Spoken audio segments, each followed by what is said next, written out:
clever pun. Hello and welcome to the Kongversation. I'm Hyle Russell. And I'm Cameron Reigle. And we are live on Twitch. It is New Year's Eve, December 31st, 2022. And continuing the tradition that we started last year, and I guess we're going to keep doing until it's not convenient anymore, we'll be counting down to the new year for the homeland of the Donkey Kong universe, the English Midlands, where both Rare and Playtonic are located. So we are starting this at 5:40 p.m. Eastern Time, which is 10:40 p.m. Greenwich Mean Time, and we will be going until the clock strikes midnight for the UK. So this is the final episode of the Kongversation's 10th season, Cameron, which means that the Kongversation itself will be celebrating its decade anniversary on January 13th of 2023. So we're not going to be doing much for it. Yeah, I know. Woof. This podcast, people are always saying like, how do you keep finding things to talk about? And, I'm just worried I'm going to die before we get to it all because there's still so much to get to for the DKU. And, you know, we're not going to be doing much to mark our 10th anniversary. Like there's not going to be a 10 years of the Kongversation episode. But it's probably because the Kongversation itself didn't get remotely listenable until about 2019. So there's no reason to celebrate our 10th anniversary. But we will be taking a few weeks off to recharge our batteries, or, you know, Baza brand from Banjo-Kazooie. And we're going to focus on some other areas of DK Vine in the meantime while we get a little break from the podcast.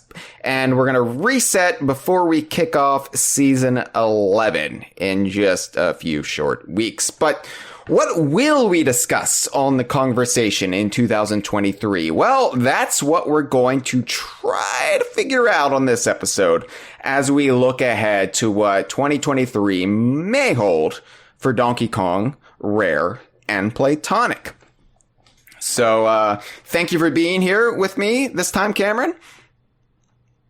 Pleasure to be here. I want to say hello to the live stream, because we are streaming this one live on our regular Twitch channel. So we got some faces in there. LC L Apin or LC Lappin. I don't know which it is. I apologize. Freezer is in there. And we got... I'm terrible with names. I apologize. It is Adan64 plus.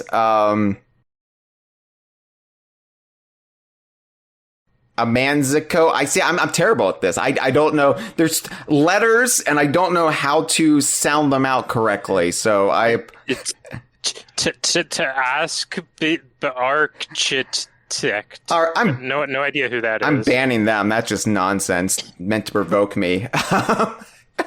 Anyway, thank you. We'll be trying to check in while we can on the live stream, but we are under the clock. We are under a giant anthropomorphic stopwatch because we will have a deadline of midnight. So midnight in the UK, 2023. So we got to get all of our nonsense in before then. So we can't go on long and winding rants about things this time around. So anyway, this is always kind of a stupid exercise, this forecasting kind of thing, because I feel like more often than not, we tend to be correct in our predictions. It's just that it's hard to narrow something down to a precise year.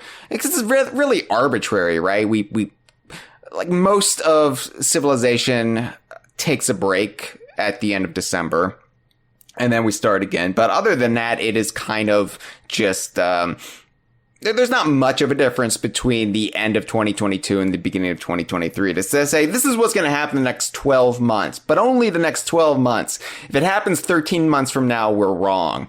Yeah, it's kind of silly, especially in this era of longer game development and not wanting to announce things too far in advance. I mean, look, or just game development post 2020, really, in right. general. We're still dealing with the pandemic, which hasn't really ended and probably will never end in a way that it was, pre-pandemic. So it's hard to do this. And like I said, I feel like we get things more often than not, but not on the timetable that these New Year's forecasts would predict. But this is our 10th New Year's forecast. Yeah, things are still offset in scheduling, even if, or like the waves made are we're still feeling the ramifications of it. So. Yeah. So Nintendo's probably working on Donkey Kong. Does that mean it's announced in the year ahead? I don't know. Does it mean it's released in a year ahead? I don't know. Or does the work just continue for another year without the public being made privy towards anything? I do not know, but I can tell you this. Even if 2023 is just another placeholder year before we get to the big Donkey Kong factory, actually, the Donkey Kong factory is being built right now. That's being opening in 2024 in Osaka. But this is the first time in a couple of years, I feel like, where we know we will have some big things to talk about in the year ahead. So at the very least, we can hang our hats on that and say, all right, well, we know this much is ahead for 2023. So we're going to be talking about the things we know for sure. We're going to be talking about the educated guesses, and we are going to make some wild swings. We're going to just take some big dramatic predictions here, and maybe they'll be wrong, but at the very least, we'll keep this episode interesting. So, why don't we start with Playtonic? We'll go down the list: Playtonic, Rare, Donkey Kong / Nintendo. All right, because we're not going to be talking about Zelda. All right, it's Donkey Kong. All right, so Playtonic. Playtonic, I feel weird because they have been surprisingly quiet in 2022. Not from a going completely dark point of view, because they have been, as a publisher, they've been super active, right? Lately, but yeah, we've gotten a steady stream of Playtonic Friends releases, but nothing really from the core studio. When I say nothing really, I mean nothing at all. And really no suggestions over the last 12 months about what they may be doing. And I'm pretty sure this came up on the last New Year's forecast. And I said I thought we would get an announcement from them this year, this past year, especially in light of the Tencent news. However you feel about that, it was still noteworthy, and it meant that, they would get an influx of cash into the studio. They were opening their secondary workspace, and, Gavin Price said they would have a commitment to having upwards of 3 games in development at one time. But so far, we have heard nothing about that. And, it has been over 3 years now since Yooka-Laylee and the Impossible Lair was released, which came out, months before the pandemic started. So this is the widest gulf of time between Playtonic games releases, being that they've only released 2 games, and this is the widest gulf of time. But, what's the deal? Well, the pandemic certainly put a wrench in the cogs for sure. And I'm not sure, but my best guess is that if they are working on what we, the fans, call Yooka-Laylee, which I still argue that they kind of gave that away. They kind of nakedly exposed that that's indeed what they're working on with that gamesindustry.biz interview. I'm genuinely not even sure if it's supposed to be a secret. I feel like it's been so openly broadcast that they're doing a sequel. Just we haven't seen the press release that says Yooka-Laylee coming whenever. Yeah, for those who aren't aware, right after the Tencent deal went down, Gavin Price gave an interview with gamesindustry.biz, not to be confused with GameBest.computer, another highly respected games journalism site. But he said something to the effect, I should say the interviewer said something to the effect in the wind up for the interview, or after the fact, that it was implying that Playtonic was working on a sequel to Yooka-Laylee, even though Gavin Price didn't outright say it in the interview. So what happened was then all of the news sites from there ran with that, and the one that Playtonic has seems to have the biggest relationship with, Nintendo Life, who I'm cool with Nintendo Life because they have been giving our articles a big boost. They've credited us with, spotting Swanky Kong on the poster of the Super Mario Brothers movie. So yeah, I'm cool with Nintendo Life. Friends of the show. But they tweeted specifically that Yooka-Laylee 2, Tooka-Laylee was in development, which Playtonic retweeted and then very quickly and quietly unretweeted it and then never spoke on it again.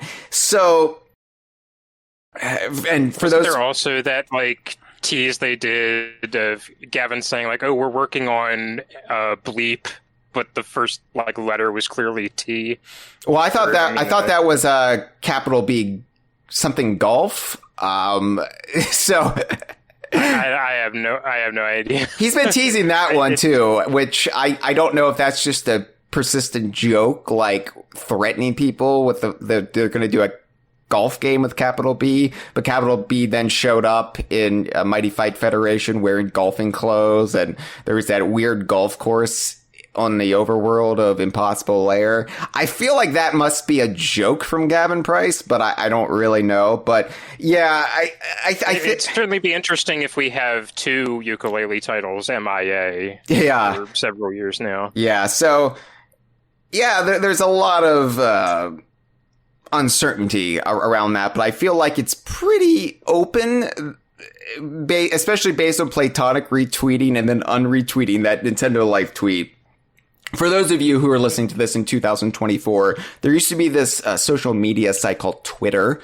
No longer exists in your time, but it was pretty prominent just a few years back. So anyway, I feel like, with the influx of Tencent's investment, it's probable that Tuka's not taken back to the drawing board, then it's being radically rebuilt, or at the very least, they're just putting more and more time and effort into it, and it's taking longer. Game development, I don't think we need to say yet again, it's kind of a bastard and a half these days, even with well-financed indie studios, who aren't trying to churn out a triple A product. I think development creep is inescapable, especially something like a 3D platformer compared to a 2D platformer, especially coming off of the first game, which did have a bit of a mixed reception, and Impossible Lair, which was heralded as a modern classic of the 2D platforming genre. So Playtonic's in a weird spot right now, where they've proved they can make an absolute instant modern-day classic, but they still have that kind of reputation of, Yooka-Laylee underwhelmed in some areas. And so if they are doing another 3D platformer, then I feel like they know they need to nail this. They need to cement the reputation for what they want it to be as, the spiritual heirs to the types of games Rare made back on the N64. So what especially kind of paints that picture for me is those lovely YouTube commentaries they did for the original Yooka-Laylee. Yeah. Which were great to listen to, but a constant running theme was sort of these essentially admissions that they clearly had things areas they thought they could work on, and things they wanted to do and couldn't, or things that weren't realized in the way that they wanted them to be, and they were realizing that before the game was released and just couldn't do anything about it because clock's ticking down. Yeah. And I kind of think they might know this time, they don't have Kickstarter obligations to fulfill. They don't have predetermined publicly aired elements of design that 100% must be in there because investors gave them money on the back of them. Mm-hmm. They don't have a publicly committed to release window, and they're self-publishing now. I would not be surprised if it's taking much longer because they have the luxury of taking their time with this one, and they're being a lot more considerate with what they want to do and less likely to be inclined to leave something on the cutting room floor for time constraints. Yeah. Frog Daisy in the chat says that I think Yooka-Laylee is a better title than Banjo-Tooie. And they think that a lot of the criticisms of the first game were kind of weak. And, I understand a lot of the criticisms, especially, like, for me, like, I really enjoy Yooka-Laylee. Like, I am not one of these people who are just criticizing every aspect of the original Yooka-Laylee. I would criticize things like the Rextro games and the cart toss sequences, which there's a whole story to them. But I think, again, like you mentioned, Cameron, Kickstarter obligations, and they promised they'd get all these things in there, even if it kind of was bad for the game, and just feel and flow of it.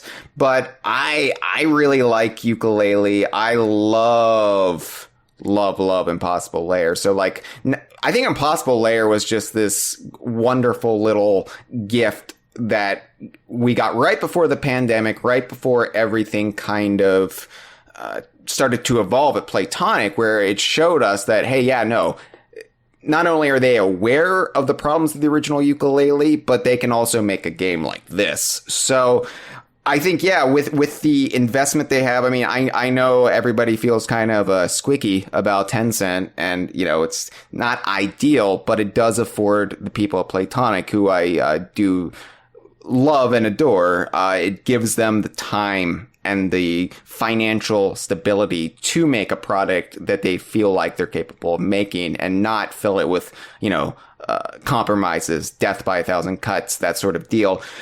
And, as you said, Playtonic Friends, they have, apparently a very lucrative publishing company now that is constantly releasing a stream of indie games, which are, reaching hit status. I don't know how you can quantify that for an indie game and what, makes a game like that profitable, but I feel like they are having enough success with it where they keep announcing more. So that's definitely helping them as well. So it's all, I think, going towards having the optimal Yooka-Laylee sequel that we all want. So,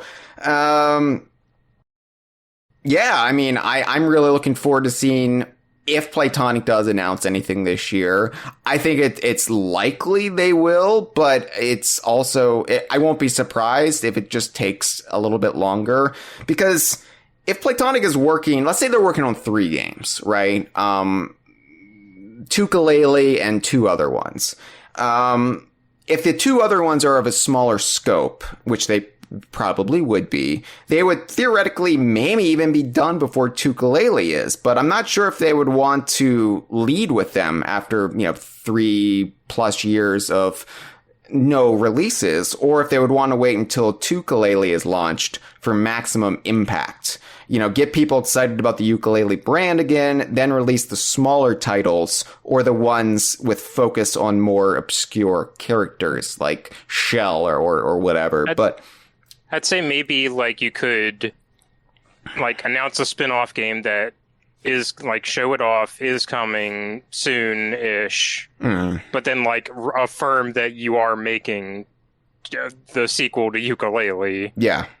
So that there's, I mean, we've seen this before in the DKU of, like people seeing Banjo-Kazooie nuts and bolts and being upset that a traditional Banjo platformer wasn't right behind it. Yeah. Then again, I'm thinking in terms of, like, I know the extremely online fan base will know, but, it's the thing where you release a little side game without really much of a core mainline entry to support it, like the King of Swing series back during the buyout era, beloved games by the hardcore fans, but they really went under the radar primarily because Donkey Kong was going through such a weird identity crisis at the time, and there really wasn't the sort of anchor to keep it up, from just drifting away and being ignored by the public. It just helps to have that, like, major tentpole release to keep it in the public consciousness, so that you can then say have Diddy Kong Racing to be one of the fastest selling games of its era. Yeah. I mean, that's why Diddy Kong Racing did as well as it did, because it was sandwiched between the Donkey Kong Country trilogy and Donkey Kong 64. There was never any downtime for people to forget who Diddy Kong was. That generational turnover where, you know, kids age out and the new kids haven't played the older games, and we didn't have that with Diddy Kong Racing, so it went on to do huge numbers. So yeah, basically I want Playtonic to have all the time they need, and they are afforded a little bit more time from the less than gracious fan base, because it's a weird feeling, Cameron, but we do have a DKU 3D platformer on the immediate horizon. Because Yooka-Laylee's Trouser will be making a cameo appearance in Dinosaur Bite's Clive and Wrench. Dinosaur Bite is the studio, Clive and Wrench is the game. I realize both could sound like they could be game titles. Clive and Wrench is being published by Numbskull Games this February, so we don't even have to wait past the season that we're in. We are getting it in February. And you're talking about Clive, the character from Anton Ball Deluxe? Oh, yes, I forgot. Yes, the character Clive, who debuted in Anton Ball Deluxe, a game which you, Cameron Reigle, did the artwork for. What do you even call it? It's not the box art. Yeah. Key art. Key art. Okay. I was like, wait, it was digital only, right? Was there a physical release? Is there going to be a physical release? There wasn't one, no. Oh, okay. I didn't know if, like, eventually it was going to, like, go to limited run or something. But, yeah, Clive and Wrench is a game that we have been following on DK Vine for a while. It's been in development for a long time. I think a contemporary of Lobo Destroyo. And while we're still waiting for news on Lobo Destroyo, Clive and Wrench is on its way out at long last. And we'll actually be interviewing Dinosaur Bite's Rob Wass to kick off the Kongversation Season 11. That we've already got it queued up and ready to go. Rob's been wanting to be on the show for quite a while, and we agreed we'll wait right before the game comes out, and then that way we'll sort of help push that hype snowball down the mountain as best we can in this little corner of our very niche fandom. But yeah, it's going to be excited. I'm excited. It has a monkey in it, and it's got Trouser in it, so it's also very much, I mean, it's got a lot of inspiration from the 3D platformers of the late 90s and early aughts, but of particular interest to me, and Rob's said there's a little inspiration in there, it feels a lot like 12 Tales Conquer 64 in the presentation, in the way the worlds all have like a theme, and it's more time travel than Conquer was. Conquer was more just like, you know, we're going into this little corner of the game world that feels of a particular time, and this is literally going into a time. But yeah, it should be cool, because there's a lot of people out there who still mourn that we didn't get 12 Tales Conquer 64, and I'm not really one of them, but I do have a fondness and nostalgia for, you know, speculating about Conquer pre-Bad Fur Day and, you know, imagining what might have been. And yeah, so it should scratch a very particular itch for a segment of the DKU fandom. I'm amused by very simple things, and I just love the stretchy, rubbery monkey. Yeah. I get a huge kick out of it.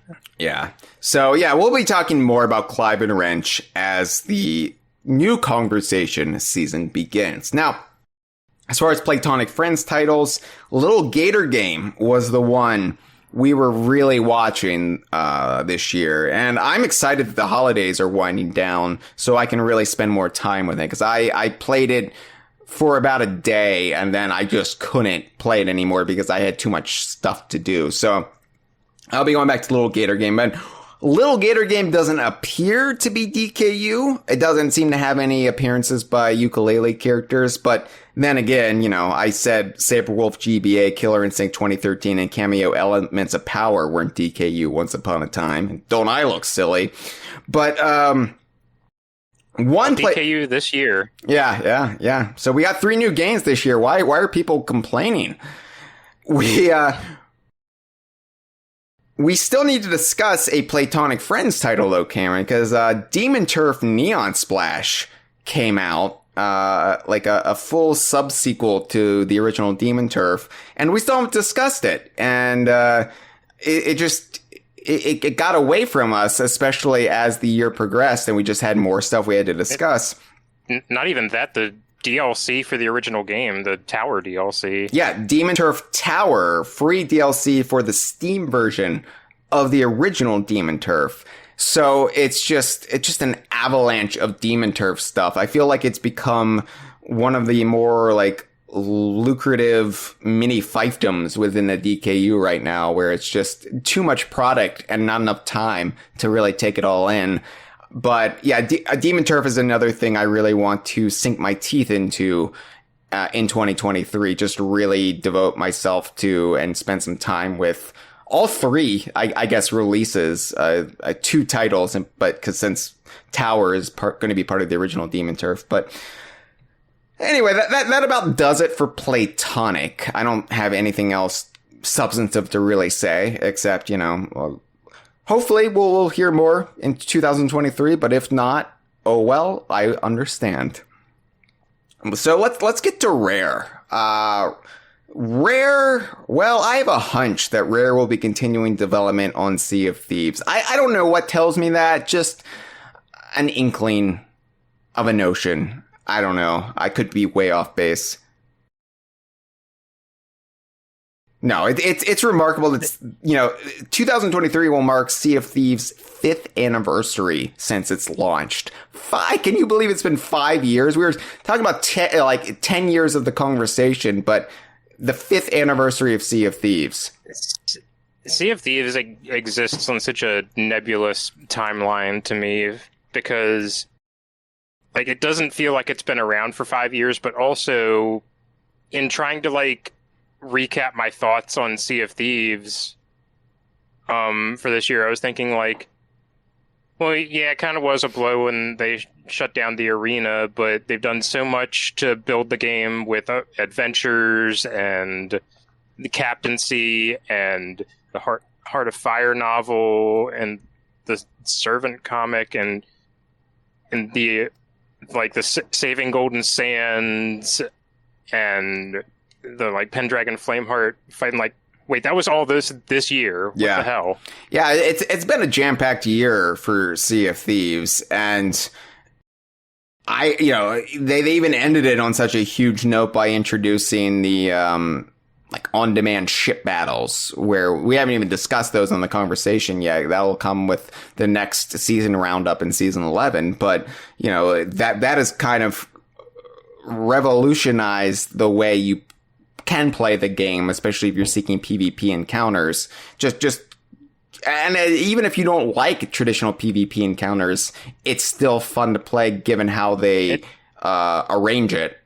Yeah, it packages it in a way that makes me much more inclined to engage with the PvP because it's a lot more voluntary and presented in a way that's a lot more feel good / no hard feelings, win or lose. Yeah.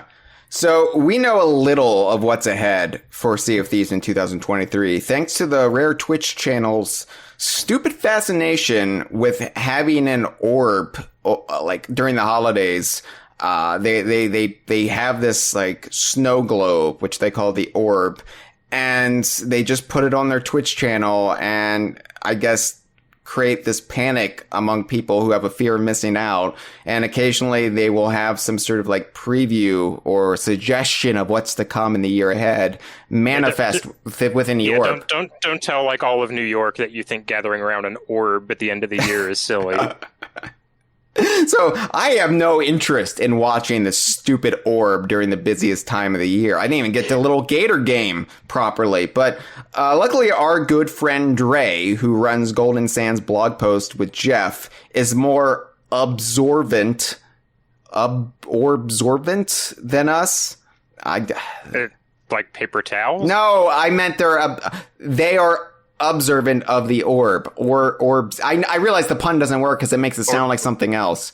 Well, orb servant was just what they showed in the video. The servant with the orb, right? I realize now this is just completely falling apart. Dre, they were able to provide us with notes on what the orb said or suggested, and I don't really understand most of this. This is a lot of vague, like, nonsense that doesn't really appeal to me, but something about Briggsy's mask revealing a secret star chart, something about the ancients and some temple that holds a curse and a cure, which makes me wonder if we're going to get to explore an ancient temple in the Sea of the Damned, which has been suggested in a few properties now, at Sea of Thieves, in-game and in the novel. So it makes me wonder if we're going to have another adventure in the Sea of the Damned. There was something about Ramsey planning something with the original 3 trading companies. There was a new name for Golden Sands Outpost. So Golden Sands became New Golden Sands Outpost, and it has kind of been rebuilt into a whole port town, the very first town in Sea of Thieves. And it looks amazing, but apparently they are going to give it a new name of Port Merrick, which no, I don't like that. Partly because my friends run a blog called Golden Sands Blog Post. It would be like if Nintendo said Donkey Kong no longer swings from vines. He swings from twizzle sticks. I think it's kind of sweet in terms of what it means in the lore, and I recognize that, like, yeah, it doesn't really make sense to call this extremely cobblestoney port Golden Sands anymore, but it is a bit less, it is, like, not evergreen in the way that would be kind of handy. Yeah. For a Sea of Thieves location name to be, and Golden Sands is a cool name that, like, it's definitely going to be an adjustment for me. I think I'll still call it Golden Sands, and Port Merrick will be more of, like, what people call it, but it maybe not the official name. I don't know. Whatever. I'll rationalize in my head. And it's weird to name something after a dead person when you can visit that dead person as a ghost. Yeah, it's just true. That's why I don't understand naming things after Lincoln when he's haunting the White House. So Donkey Kong Island, Wrinkly Kong Island. Yeah. Anyway, actually do that now. Go ahead. That's on the table, Nintendo. That's a free one. And something about maybe the Reapers corrupting Pendragon's Sword of Souls and using it as a weapon that can kill Ramsey the Pirate Lord's ghost, which that will be, if that's one of those, like, choose the fate of a character adventures, that's going to be brutal. People trying to outright kill the Pirate Lord. Yeah, I'm not looking forward to that. It feels like a little mini election every time they do that. It's like, oh, make sure you cast your vote, except in this case, a beloved fictional character will go away forever. The thing about fictional characters is they don't have to die. They don't have to go away. And so when you're threatening their ghost, that's next level, because we don't even have their ghost to fall back on. Anyway, all I know is, Cameron, I really hope I can get TT as a clock for my ship in the Pirate Emporium this year. All I want is a clock that sort of looks like TT, that I can hang on my walls, and I can say it's TT. So if they gave you the choice between getting you can have TT, but the Pirate Lord dies forever. I'm sorry, but the Pirate Lord would have to die, yeah. We could say that the Pirate Lord's was like smuggled into the clock, and then maybe TT is the Pirate Lord. TT is Ramsey, and he just, he became a much more chirpier little Racing Boy by 1997. I don't know. It could also be Tom Toggs from the novel. Anyway, Sea of Thieves, we'll continue to watch it. It's the weird thing about Sea of Thieves and Rare, and going into 2023 is I'm no longer stressed out about what Rare's doing because I'm so satisfied and placated with Sea of Thieves that if Rare was just the Sea of Thieves studio from now on, I realize this is controversial what I'm saying, but if all they did was just maintain Sea of Thieves and keep it going, I would be satisfied. I mean, I'm not really jonesing for much from Rare anymore because I've had constant updates from a Rare game for 5 years now, and it's not slowing down whatsoever. At the very least, it's nice to be on an episode like this and not saying, what the hell is Rare working on? Yeah. We've come a long way. We've come a long way since the early days of the Kongversation. Everwild. Everwild won't be ready. I think whatever's happening with Everwild, we talked about how they're like Playtonic might have like torn down Yooka-Laylee and rebuilt it. I don't know, but I feel like Everwild has definitely gone through some creative revisions since they announced it even. And there's no way to know for sure. And maybe we could get some sort of E3 trailer or something, but I don't think we're going to hear anything about Everwild until they have something more concrete to share. We haven't seen one thing of Yooka-Laylee or even confirmed its existence 100%, but I still feel like I know more about it than I do Everwild. Yeah, it would be nice to know what kind of game Everwild actually is, other than like vague concepts of what it's, conveying. But it looks cool. It looks cool, yeah. Just wish I knew what I was looking at. Yeah, but again, like, the monkey is off the back, or whatever Everwild equivalent of a monkey would be. The monkey's off their back because at least they have Sea of Thieves. And we talked about Playtonic and how Tencent does provide them this financial stability as well as their Playtonic Friends releases. I feel like with Rare, they probably don't have Microsoft breathing down their necks too much these days when they are giving them Sea of Thieves. So, all right, Cameron, I am going to make a bold prediction here. And so this is one of my swings in the dark. And I want to be clear. I want to be upfront. This is not based on any insider knowledge. This isn't me, Hyle Russell, being a mischievous little insider. I'm not spreading any leaks. I do not know anything concrete. All right, this is just me being a fan of the DKU for 28 years and going off of a gut feeling. Yeah, no winking at the camera, no cheeky pretending that you don't know something. This is just you 100% pulling something out of your butt. Yes, and I can even cross my fingers because they are up my ass. So, let me be clear. I don't want people running to their mothers or their significant others and say, hey, Hyle from off of DK Vine just said this. It has to be happening. This is just me being a fan. This is just me going off of hunches. All right.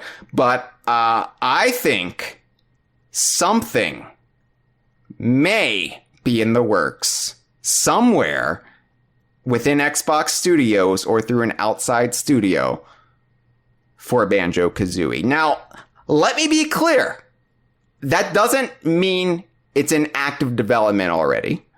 It could just be that there are some talks and, maybe pitches are being made. Loose plans are being drafted. I don't know. But the rumors did kind of kick up a little bit last not E3. And of course, whenever rumors kick up around E3, whether it be real E3 or not E3, everybody thinks, oh, incoming game announcement, because as if like just the timing of it just means, oh yeah, something's going to get announced this E3. That's what happened when we, our Donkey Kong rumors, which were, from insider sources, they blew up right around the time of E3 2021, and then all eyes were on us. And I was just like, well, I don't think it's going to be announced at E3. What are we doing here?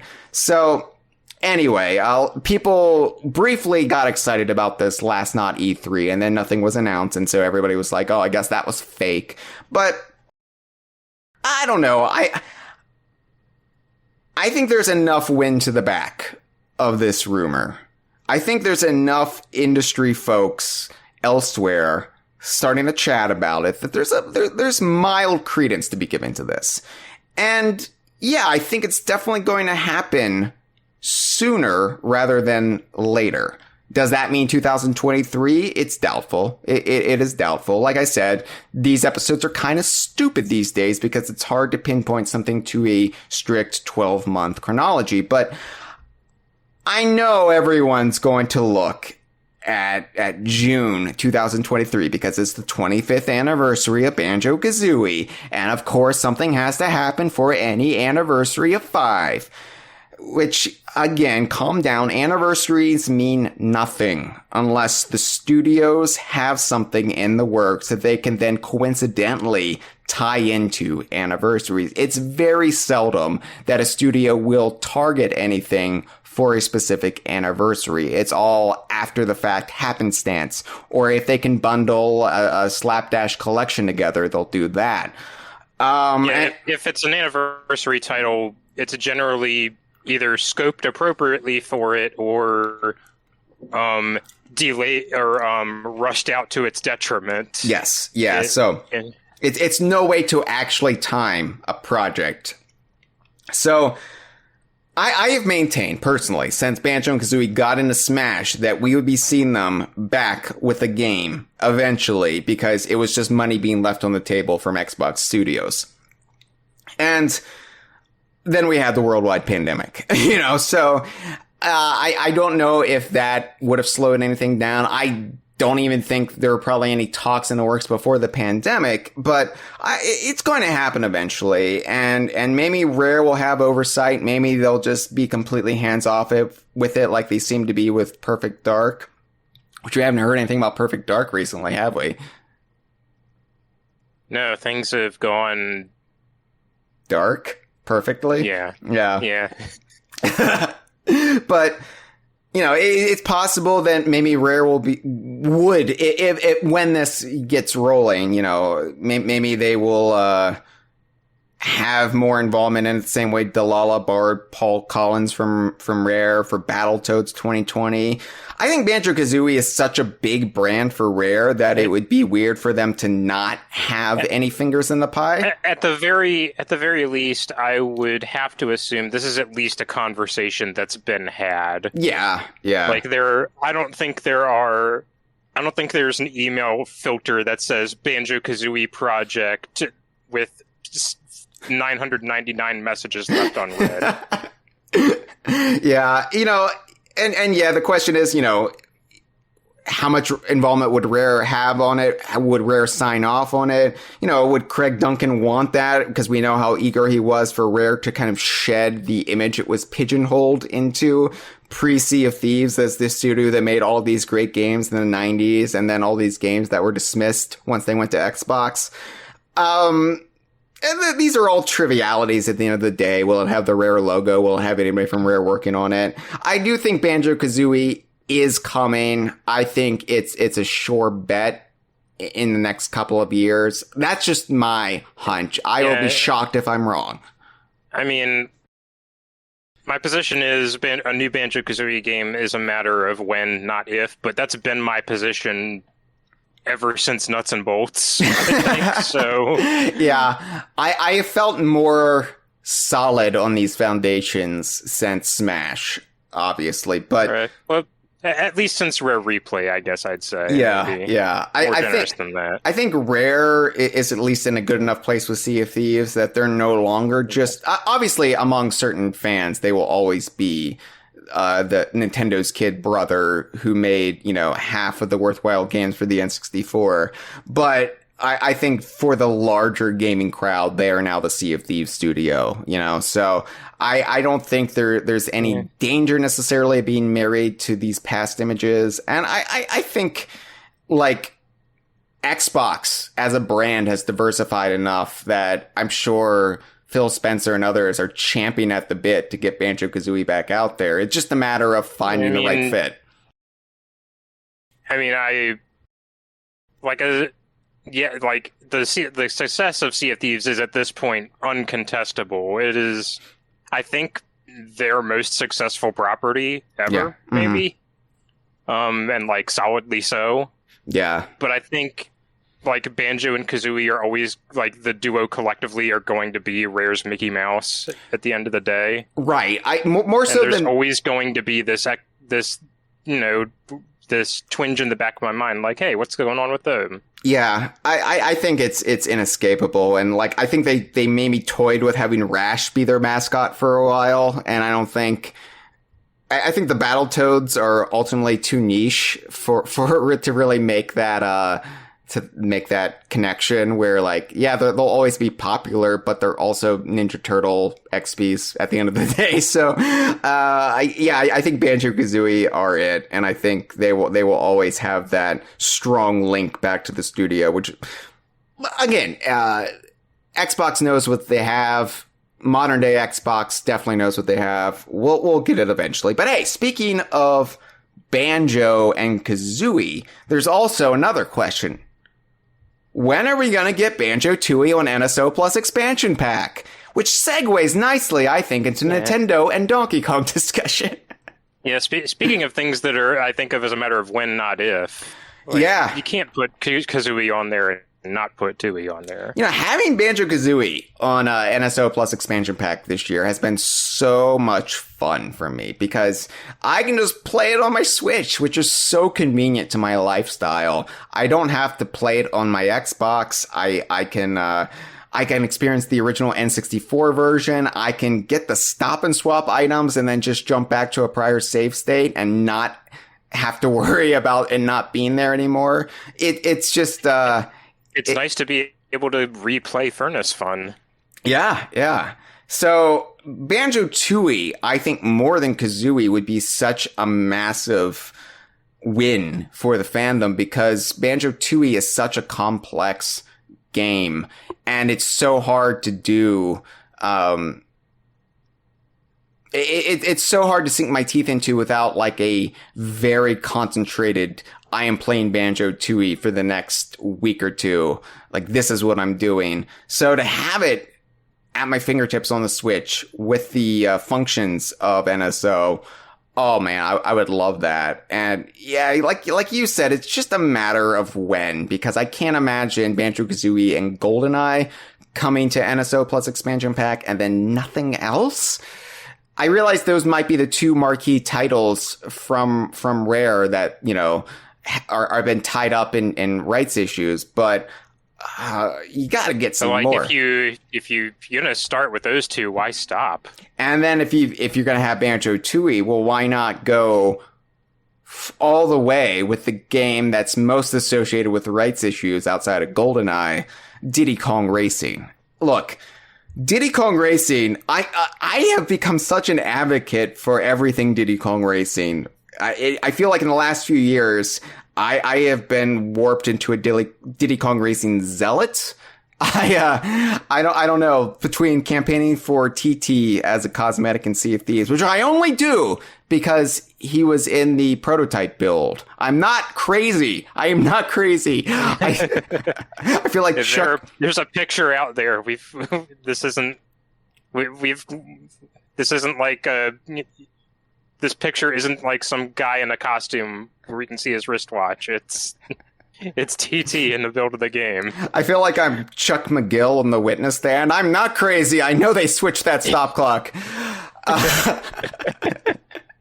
You will not gaslight me, Mike Chapman. So anyway, yeah, but between this and wanting Diddy Kong Racing back in playable form, I mean, that would just be... I think that would be potentially the biggest story out of everything in 2023. Getting Diddy Kong Racing on NSO might be the biggest story for our fandom. It's also just a matter of like, this is the best opportunity they have had to do this, and it might be the only opportunity. It might be the only opportunity for the foreseeable future if NSO doesn't stick around as a thing. Yeah, so... But it's like, I don't want this to be another case of, say, the 3DS coming out, and for the entire life of it, we don't get a single Virtual Boy port. Yeah, when you say it's obvious for Nintendo to do something, they will find a way. and look, as far as being Diddy Kong Racing's, biggest advocate online, I feel like I'm snake bit. I'll believe it when I see it. Everything is cursed when it comes to Diddy Kong Racing. And I'm amazed Fangamer didn't burn to the ground the minute they launched Rare Racers merchandise. Like, the fact that we've gotten that much has seemed like a minor miracle. So I don't want to sit here and say, yeah, I think we'll see Diddy Kong Racing in 2023, because I am so burned out from playing this game that I just really want to. Yeah. And we always forget, because we talk about the games that are really tied up in rights issues, but Donkey Kong 64 is another open question. Will that be coming to NSO Plus expansion pack? It seems like a no-brainer, but especially because it was on the Wii U eShop, and clock's ticking, but still is. Yeah. So, like, if there's any rights issues with DK64, they've been sorted out before. Yeah, I feel like, Nintendo's never in any rush, and whatever timetable they're on is their own internal secret. We're never really sure why they decide what they decide. Like, oh, we're going to decide for all 3 Donkey Kong Country games to come to NSO in this calendar year. No reason. Just because. There's never any grand plan. So you could say, well, they're obviously waiting for Donkey Kong 64 when they announce the new Donkey Kong game, when people are excited about Donkey Kong. Nintendo doesn't really operate in those terms. It's just... Or at the very least, not consistently with enough of a pattern that you can reliably pinpoint it. Yeah, like occasionally they will retroactively make it look like they have a master plan where they say, like, this is all the stuff we have coming out for Zelda, for Zelda's 35th anniversary or whatever, and it's just stuff they already had in the works, but they're just tying it, That's how Year of Luigi happened. They just happened to notice they were coming out with a lot of stuff that had Luigi in it. Yeah. So, I would like to sit here and say, well, obviously, they're going to wait till the 25th anniversary of Donkey Kong 64 when everybody's super nostalgic for Donkey Kong 64. But that's not the way Nintendo works. So we could just see it announced some random 9 p.m. Eastern time, some weekday night, and then it just, launches the next week. And, there's Donkey Kong 64 is now available. Cool. Let me check in with the live stream chat, see how it's going. So we got Eeps is in the chat. Hello, Eeps. It says, if Diddy Kong can be next to Solid Snake, I doubt him being next to Conker in modern day would be an issue. Oh, yeah. I don't think Conker would be really any issue these days for being on NSO. Honestly, that didn't even factor into my mental calculus anymore. Yeah. Like, it would have maybe a decade ago. Yeah. But, as you've said, with the free amount of crossover with M-rated properties in Smash, and it being absolutely no big deal, and for that matter, Conker being pretty far out of the spotlight. You can't go to a physical store shelf and buy a copy of Bad Fur Day. Yeah, you might be able to find Rare Replay, but again, that's just... It's a very, specific thing. You have to have an Xbox One or up, and then you have to, buy this game. Have, content warnings in game. Yeah, granted, the original Bad Fur Day release did too, and that didn't stop anybody. I don't think Nintendo is really concerned about perverting the youth by associating Diddy with Conker. But yeah. Eeps also says, I wonder when Donkey Kong advertising will finally begin to explode. The theme park and the Mario movie are coming right up around the corner, so I wonder if DK might end up joining the ranks of Nintendo's Big Four with Mario, Zelda, Animal Crossing, and Splatoon, considering the legacy and importance DK has with Nintendo. Luffy Dawn says, I think 2023 is the beginning of the redemption of DK. And yeah, like, it's been in a weird holding pattern, right? Like this rebuilding of the Donkey Kong brand, which we know is in the works, but nothing is really getting going because all the pieces are still being constructed. So we can see the infrastructure being laid down. We just can't drive on the bridge yet. So let's get into new Kong elements. We have about 24 minutes until the new year for the English Midlands, the birthplace of the DKU. So I think we can get all of this in under the wire, call it a Happy New Year, and bid each other adieu, Cameron. Mario Kart Tour. Now, will we see new Kong elements in Mario Kart Tour this year?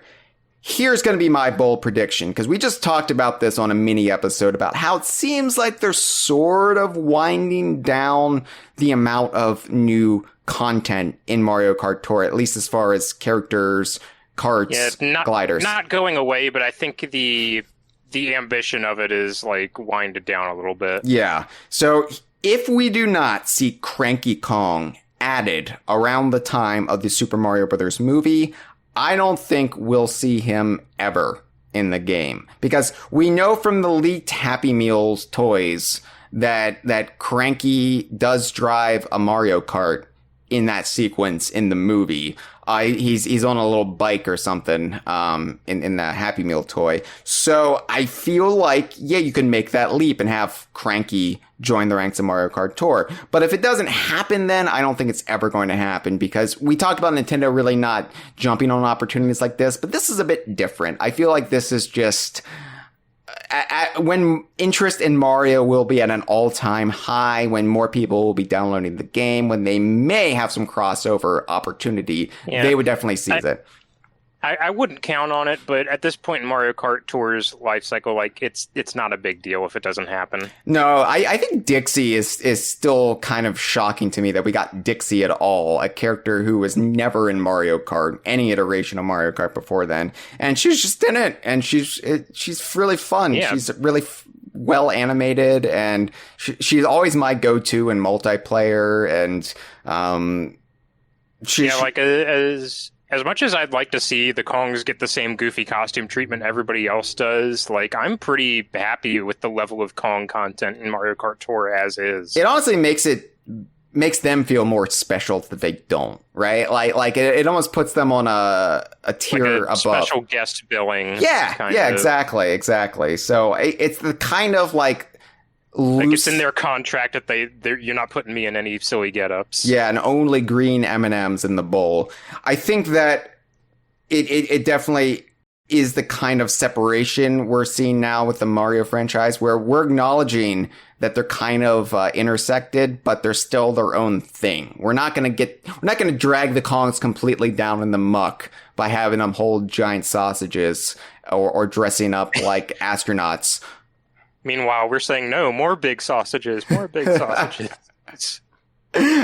So, yes, the Super Mario Brothers movie. I feel like we don't need to touch upon this too much, because obviously we just talked about it quite a bit at the beginning of December. This is going to be most of our next year, I think. No.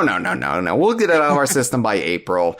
But, yes, we will, in April, after the movie launches, we'll be having a multiple-person Kongversation panel episode to fully discuss our thoughts on the film. Good or bad, shocked, horrified, or delighted, whatever it may be. But rest assured, we will be giving it full coverage as we would any major game release. So... and we won't be waiting several years like we did for Mario plus Rabbids Kingdom Battle. Don't worry. We'll be doing it in April. There'll be like 4 of us on the episode. It'll be a catastrophe. I mean, I don't really have anything else to say about it, except we may see more Kongs, or it might even be that, it'll just be blink and you miss it cameos, but I do think they will come into play in the end credits. I think there'll be something to set up the Donkey Kong movie. I'm just gonna fight that. I know a lot of people are like, oh, they're gonna set up the next Mario movie, and they'll do that too. But I think there'll be a little something in there for Donkey Kong. If the post credits isn't Donkey Kong, I think it'll be Wario. Yeah, well, I think there'll be multiple post credits. There could be both. They're going to be multiple. It's going to be like full on Guardians of the Galaxy credits, the end credits. Yeah, it's going to be like Guardians of the Galaxy Volume 2, where it's just here's another one. Here's another one. There's Donkey Kong will return. Cameo game wise, but when I have to now be very specific. When I say cameo game wise, we're done talking about Rare. I don't mean a sequel to Cameo Elements of Power, everybody's new favorite DKU game. I mean cameo games in the traditional DK Vine terminology with a C, as in Nintendo games that Donkey Kong and friends appear in that aren't Donkey Kong games. So, we were shocked this year to get a new Strikers game. Because I thought that was a Moorbound franchise. I thought it was just from the apex of the GameCube era, and then, they don't do as many Mario sports titles these days, and if it's not done by Camelot, then it's just not being done. So to have a new Strikers game was surprising. It's surprising because I've kind of had this picture painted for me that Camelot and Sega with the Olympics games, those are the only studios actively engaging with these sports spin-offs anymore. Yeah. But no, Next Level still coming back to do their thing. So it would be really nice, I think, if we would get a new Mario Sluggers game. The baseball series, because that was a series that really forced them to incorporate some Donkey Kong characters. I mean, some relatively deep pulls for a Mario game. That was K. Rool's last appearance until Super Smash Bros. Ultimate. So it would be great to see Sluggers, but that was Namco, right? Yep. Yeah, so it'd be Bandai Namco. If there were to be another one, I wonder if if Namco would be the one to helm it or not. I would think so. I would have to think so, at least if it were I'd say if it were following that branding, but the first two games didn't have consistent branding. No. I mean, usually Nintendo is kind of precious when it comes to that stuff. That's this studio's franchise. Obviously, there are exceptions, eventually, Rare can no longer do Donkey Kong Country for a Nintendo console, so they recycled Donkey Kong Country, the branding, under Retro. So, it's possible. I think Strikers did well enough that they may want to keep going back to that well, and it's, relatively easy content. Maybe. At this point, I wouldn't be surprised, and it would be... Well, what wouldn't surprise me, though, is if we did get a new Sluggers game and it has minimal Donkey Kong content, just given the new kind of barriers that have been put up between Donkey Kong and Mario, with Donkey Kong having its own brand management team. And given the way the spin-off games have been lately, I wouldn't be surprised if there's no Donkey Kong content, and then 4 months after release, they announced that the Donkey Kong team is being added as DLC. Right. I also suppose we'll be seeing Mario and Sonic at the 2024 Olympic Games in Paris, right? That'll probably be announced. That's usually announced or released the year before the actual Olympic Games, which is how we got the Tokyo 2020 game, which became sort of a weird artifact of pre-pandemic life. But yeah, I'm so excited about the new Mario and Sonic at the Olympics game to be announced, aren't you? Will you get to climb another rock wall? Well, E3 is coming back this year. I don't know what our plans are as of yet. It'll be a terrifying petri dish of new COVID variants, but mask up and maybe I'll be there.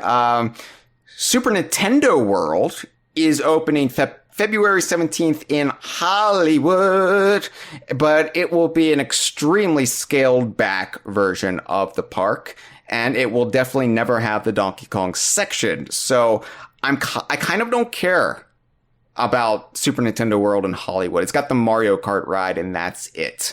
So, if I'm going to a Universal park, it's not going to be that one. Yeah, the Donkey Kong Country section of the Super Nintendo World in Osaka won't be opening until 2024. So that means we have to spend all of 2023 looking at more spy photographs of its construction. Look, there's a new crane.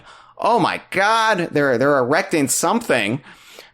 That's fine. The Osaka-sized equivalent of Super Nintendo World in the Americas will not be opening until 2025 in Orlando. And, presumably the Donkey Kong Country section of the park will already be in tow when it opens, but it's not very clear what the plan is there. We just know that Donkey Kong Country is being planned for Orlando. Yeah, it seems like it would just make sense to, you already got delayed construction on the Mario area. Why not just build both at the same time? I mean, I understand, they want to, stretch out the hype for it, and, here's the park, and now here's the expansion to the park. But at this point, just rip the bandage off and give us our damn Donkey Kong Park closer to home so I don't have to fly to Japan during the middle of a pandemic. No, go to Florida during the pandemic. Yeah, oh, you're right. Oh, what am I thinking? Apologies to any listeners living in Florida. Yes, sincerely. Yes. Yeah, we know you can't help it.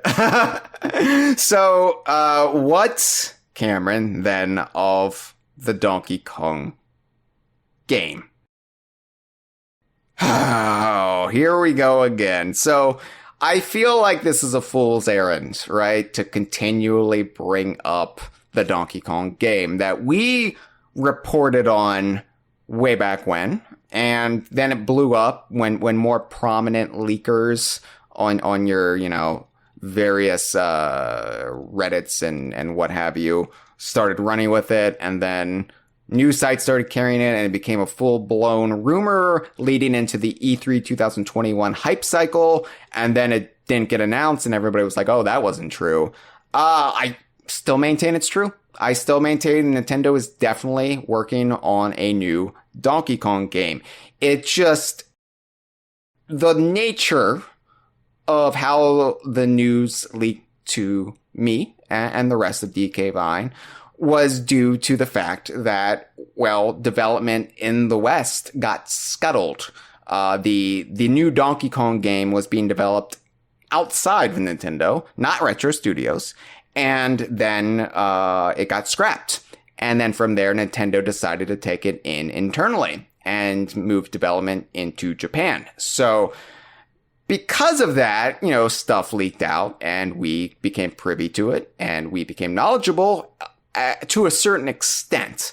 We are now past the point where I don't have any new knowledge to share of this. So it just becomes this thing of,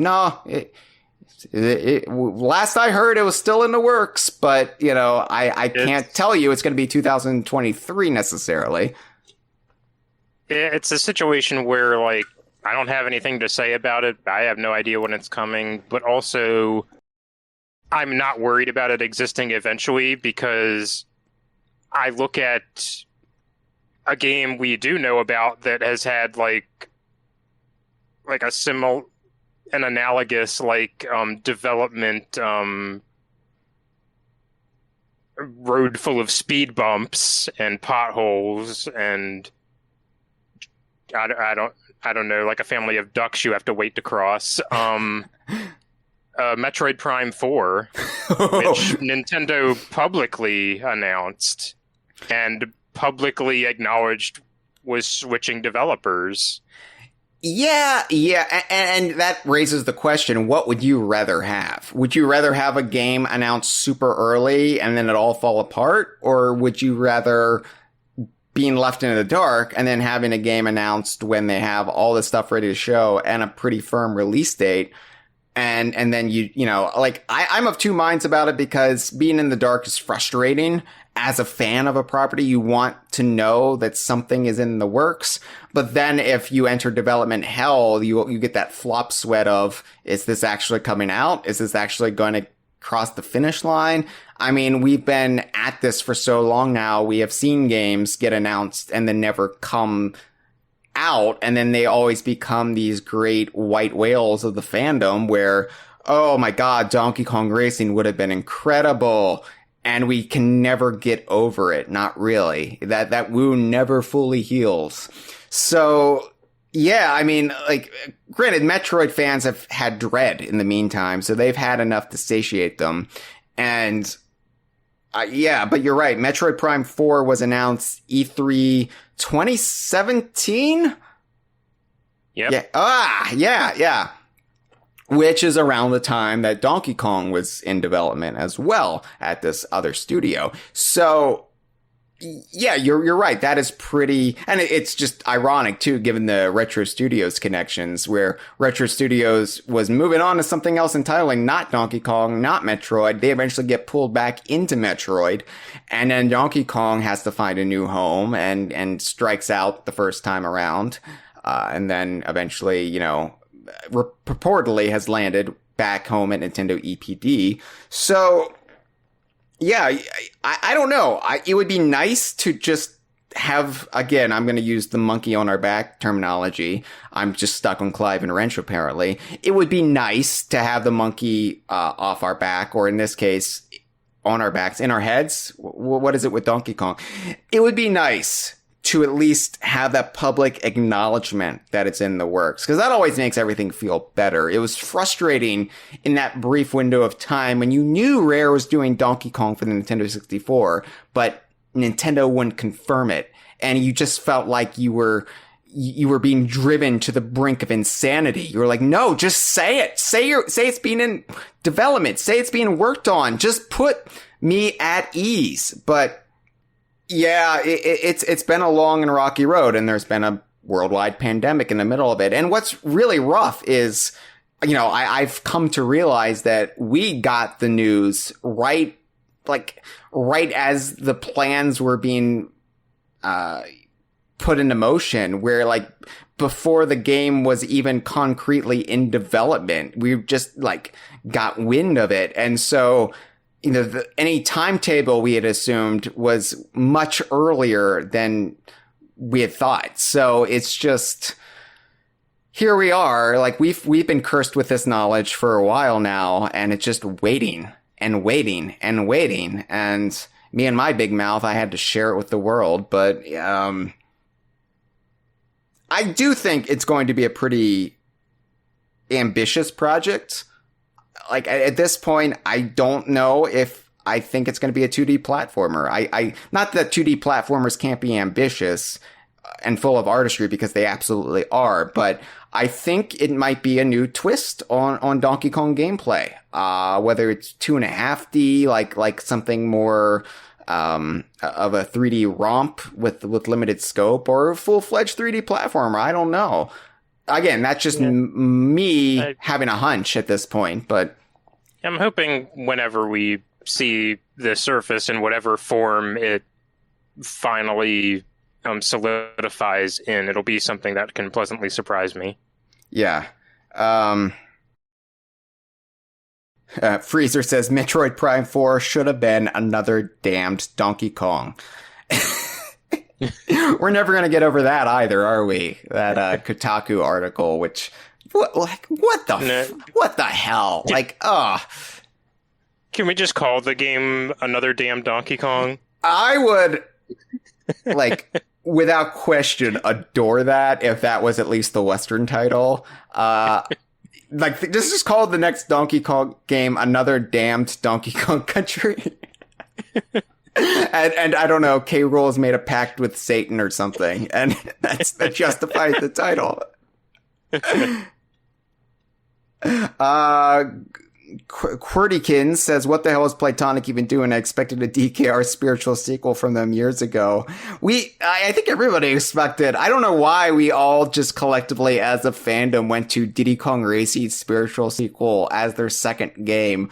I think it's just how thirsty we are for anything remotely brushing up on Diddy Kong Racing. I feel like that was just our go-to assumption. Of course, Playtonic had other plans, and they really wanted to make a 2D platformer, which I'm glad they did. Sometimes, we don't know best. Sometimes we don't know what we want until we get it, and then it's like, oh. It's still something I'd love to see them do in an environment where they want to and are comfortably resourced to do so, because there's still a giant Diddy Kong Racing shaped hole not being filled Yeah, by a new game. absolutely. Or the existing game, for that matter. But the hope is, maybe Playtonic, if they have a really solid foundation, solid idea for it, with their new structure, with their multiple development teams, that could definitely be in the works, and it could be a feasible project that we wouldn't have to wait, a decade or more for, back when they were just doing one game at a time. Now, hey, there's a lot more possibilities on the table. And while they do want to get away from just labeling everything as a spiritual successor or sequel, like, hey, this is our Banjo-Tooie spiritual sequel, this is our Diddy Kong Racing spiritual sequel, they want things to kind of stand on their own and not just be constantly mirroring what their senior development staff did in the 1990s. I think that there's definitely still that itch. Honestly, now that the Playtonic Friends label exists, I think they're a lot more ready to take on that sort of project now because they have a larger stable of characters to negotiate with. Yeah, that is true. Yeah, I definitely see, and it depends if the studios behind them want to play ball, but I could definitely see, for example, Beebs from off of Demon Turf definitely engaged, given that Yooka-Laylee have already appeared in the original Demon Turf. So yeah, I mean, I think we're still at this weird post-pandemic point in our fandom for all three major studios. Maybe less so Rare, because Rare has been able to have that continuance of Sea of Thieves. There's never really been any downtime for Rare where, they haven't been in the public eye. You could make the case that, yeah, Everwild has been mired in development hell, but it's still notable for them to have kept Sea of Thieves up and running and rarely missing a beat during the darkest days of lockdown. So yeah, I think that we're still in this relative holding pattern, but foundation is the operational word here, where so much foundation is being laid for Playtonic, for Nintendo's new take on Donkey Kong, and for even Rare, and what they might have cooked up outside of Sea of Thieves. It's just getting there is the problem, and we're remarkably resilient as a fandom. We're wrapping up our 10th season of the Kongversation right now, so I think that the fact that we can persevere as much hopefully gets some of the pressure off those responsible for the games. We can wait it out a little bit longer. It's fine. So yeah, anyway, Cameron, we are coming up very quickly on New Year's in Twycross and the English Midlands. Sure are. Yeah, so we are under a minute away. So I feel like this is the awkward part where we can't really start anything substantive as far as discussions go. Well, Chris Alcock in the chat says, question, Hyle and Cameron, what would be your one wish each for the DKU in 2023 that isn't a stopwatch? God damn, I was going to be the stopwatch. I was going to say the stopwatch. How can you deprive me of the stopwatch? Cameron? I mean, how optimistic am I allowed to be with this? Because Hold on. Cameron, you're going to have to table it. You're going to have to table it, Cameron. Yeah. We're coming up on, hold on, my clock just froze. Okay. 9, 8, 7, 6, 5, 4, 3, 2, 1. Happy New Year, UK, Rare, Playtonic. Yay. See, my clock wouldn't have frozen if I had a working stopwatch on my ship in Sea of Thieves. That's my suggestion. Anyway, Cameron, really quick, what's your one wish? I mean, I'll keep it modest. Just Diddy Kong Racing on NSO. That's really not modest anymore. That's just a giant ask. But I will also ask for Diddy Kong Racing on NSO. It is the, as Matt Corna put it, it is the foundation of our fandom. It is the keystone of everything that the Donkey Kong universe and DK Vine has been built on since its launch. And it's just a shame that so many younger fans have been deprived of the ability to play it freely and legally for all of these years. Oh, to heck with the younger fans. I want to play it on Switch. Hey, listen, I want to thank everyone for tuning in to this episode and for all episodes all season long. This has been a great year for the Kongversation. I'm really proud of all the episodes we've done, along with the entire staff, all of our guests.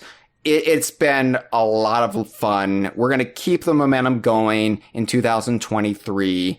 I think season 11 will be our best season yet. I will make that prediction as well. I think it's going to be a memorable, exciting year for Donkey Kong fandom, for Rare fandom, for Playtonic fandom, for the Donkey Kong universe. Should we sing the traditional New Year's song, Cameron? Okay. Yeah, why not? All right. Should old game characters be forgot and never brought to mind? Should old game characters be forgot? You should read DKVine.com. Yeah, we definitely need to work on our timing and our key and just singing. Yeah. Just in general. Generally, just presentation. This has been a File 2 production. Que rico.